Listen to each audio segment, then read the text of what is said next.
ଜୟ ଜଗନ୍ନାଥ। ନମସ୍କାର। ଆଜିର ବିଷୟ ଦେଢ଼ଶୁର ଭାଇ ବୋହୂକୁ ଛୁଅନ୍ତି ନାହିଁ କାହିଁକି? କଳିଯୁଗରେ ଦେଢ଼ଶୁର ଭାଇ ବୋହୂକୁ ଛୁଅନ୍ତି ନାହିଁ କାହିଁକି?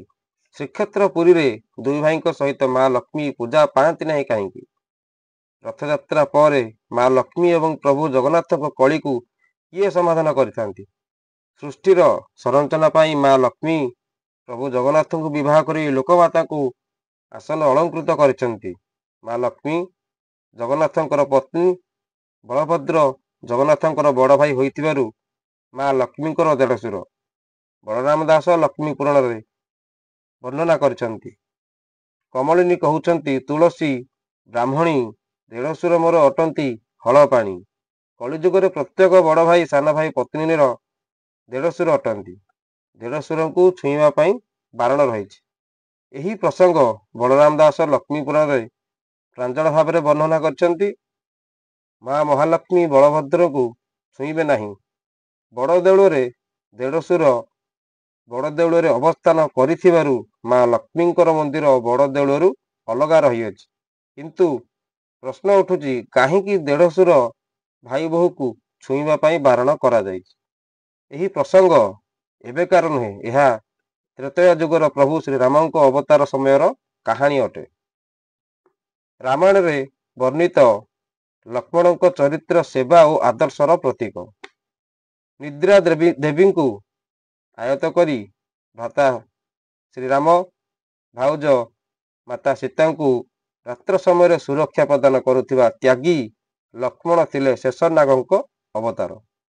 ବନବାସର ଅବଧି କାଳରେ ଲକ୍ଷ୍ମଣ ମାତା ସୀତାଙ୍କ ପାଖେ ପାଖେ ରହୁଥିଲେ, କିନ୍ତୁ ସେ କେବେ ଭାଉଜଙ୍କର ମୁଖକୁ ଚାହୁଁନଥିଲେ, ମାତା ସୀତାଙ୍କୁ ଛୁଇଁ ନଥିଲେ।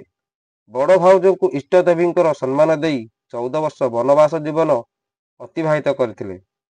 ମାତା ସୀତାଙ୍କ ଅଗ୍ନି ପରୀକ୍ଷା ସମୟରେ ବଡ଼ ଭାଇ ଶ୍ରୀରାମଙ୍କୁ ଲକ୍ଷ୍ମଣ କହିଥିଲେ, ମୁଁ ଯଦି ବଡ଼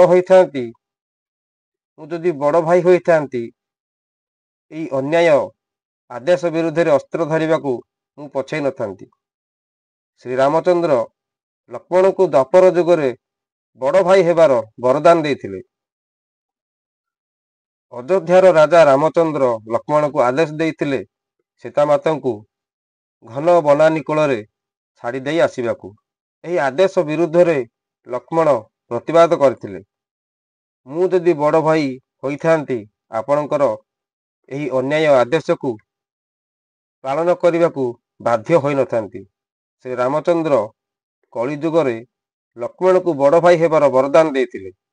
ଅଯୋଧ୍ୟାର ରାଜା ପ୍ରଭୁ ଶ୍ରୀରାମଙ୍କ ଆଦେଶରେ ଲକ୍ଷ୍ମଣ ଅନ୍ତଃସତ୍ତ୍ୱା ମାତା ସୀତାଙ୍କୁ ଘନ ବନାନୀର କୋଳରେ ଛାଡ଼ି ଆସିବା ସମୟରେ ମାତା ସୀତା ଲକ୍ଷ୍ମଣଙ୍କୁ କହିଥିଲେ, ବାବୁ ଲକ୍ଷ୍ମଣ, ତୁମର ବଡ଼ ଭାଇ ରାମଚନ୍ଦ୍ର ତୁମର ଇପ୍ସିତ କଳ୍ପନାକୁ ପୂରଣ କରିଛନ୍ତି। ତୁମେ କଳିଯୁଗର ବଡ଼ ଭାଇ ହୋଇ ଜନ୍ମ ହେଲେ ମୋର ଦେଢ଼ଶୁର ହେବ। ତ୍ରେତୟା ଯୁଗରେ ତୁମେ ସୀତାଙ୍କୁ ଯେଉଁପରି ଭାବରେ ସମ୍ମାନ ଦେଇଛ, କଳିଯୁଗରେ ମୁଁ ମହାଲକ୍ଷ୍ମୀ ରୂପରେ ତୁମକୁ ସେହିପରି ସମ୍ମାନ ଦେବି।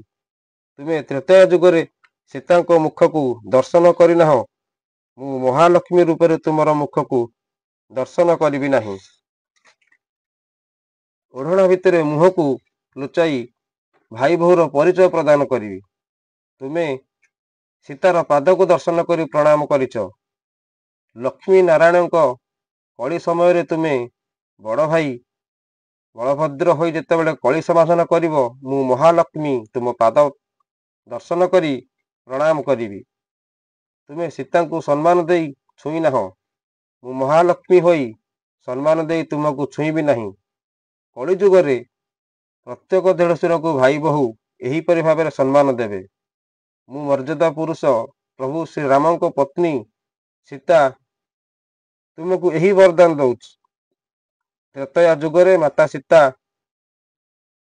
ସୀତା ଠାକୁରାଣୀ ଲକ୍ଷ୍ମଣଙ୍କୁ ଦେଇଥିବା ବରଦାନ କଳିଯୁଗରେ ପରମ୍ପରା ହୋଇ ବନ୍ଦନୀୟ ଭ୍ରାତୃତ୍ୱର ଜୟଗାନ କରୁଛି। ଦେଢ଼ଶୁରଙ୍କୁ ସମ୍ମାନ ଦେବା ଭାଇ ବୋହୂର କର୍ତ୍ତବ୍ୟ ଅଟେ।